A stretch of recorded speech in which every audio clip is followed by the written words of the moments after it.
I'm inside the Bradley fighting vehicle. Now, us here in the media, we got an inside look and behind the scenes. I'm coming down, take a look over here at what exactly happens here and how the U.S. Army stays prepared at all times. I'm Blessing Wichiku in Fort Hood, and I'll have more after this. Tonight, Texas National Guard members are officially on the ground in Chicago, a move that has the governors of Illinois and Texas at odds. Plus, we are nearly 1 week into the government shutdown, and now questions are starting to swirl around back pay for furloughed federal workers. And finally, after years of underperforming, the U.S. Army is ahead of its recruiting goals, but more changes are on the way.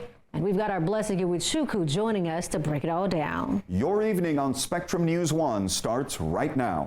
After years of decline, the U.S. military has met its recruitment quota, and now more changes are coming for our service members. Let's bring in our Blessing Wichiku. Blessing, you recently got a behind-the-scenes look at Fort Hood. What will recruiting look like there going forward? Hey there, Dr. Clark and Victor. Yeah, exactly 1 week ago, we were getting a tour of what the Army calls the Great Place. It was also 1 week ago today when the Defense Secretary shared the changes set to be implemented in 2026.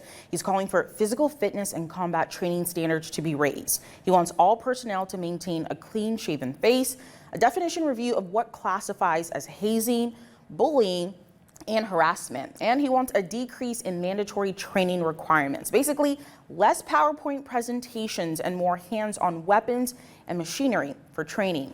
Here's that story. I'm here in Fort Hood for the first ever media day. Now we're going to get an inside look at what happens at this base and a look at military preparedness for whatever the Army may get ready for. Its ceiling flight is classified. Colonel Camille Stockoper has been in the military for more than 2 decades and has deployed to several countries within that time span.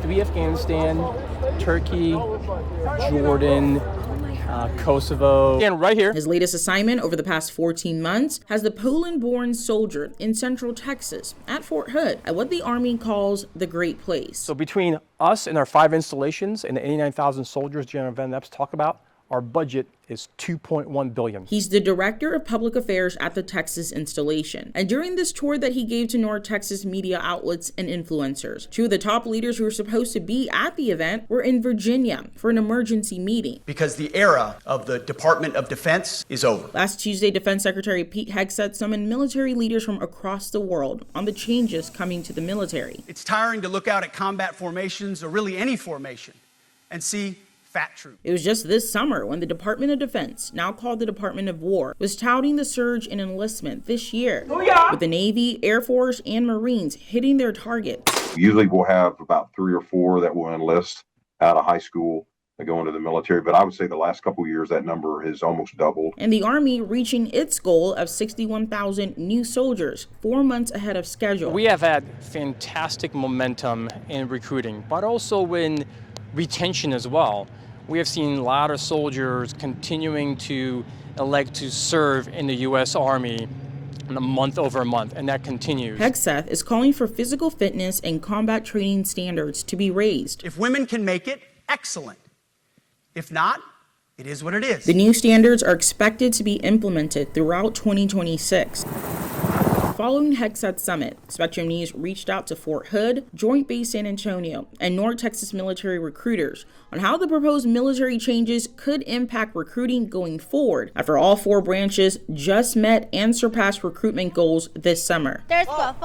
All said they couldn't comment and referred Spectrum News to the Office of the Secretary of War Public Affairs. The Pentagon told Spectrum News it's not conducting interviews during the shutdown. This is the uniform you train in. Until then, Colonel Stockoper says he'll keep doing what he loves. You look great, I can do it. Telling the Army story. In Fort Hood, Blessing Wichiku, Spectrum News. Blessing, I remember not too long ago, you did a story on the changes the Navy and Air Force made to recruiting. Was it similar to what the Army recently did? Yeah, Dr. Clark, back in 2024, the Department of Defense shared how only 2 out of 5 military branches met their recruitment goals the last fiscal year. And that was just the Marine Corps and the Space Force, forcing the other 3 branches to start getting creative to help grow the U.S. Armed Forces. One of that technique was the Navy ditched the requirement of a diploma or any educational certificate at all. Also in 2024, the Air Force extended the age for people to be recruited from 39 to 42 years old and allowing more tattoos. The Air Force recruiter that I spoke with for that story says the biggest jump in recruitment numbers was when the Air Force relaxed its weight requirements by just a bit. So it's going to be really interesting to see how the military will maintain recruitment numbers after it just reached its goal just this year. We shall see. Thanks so much, Blessing. You're welcome.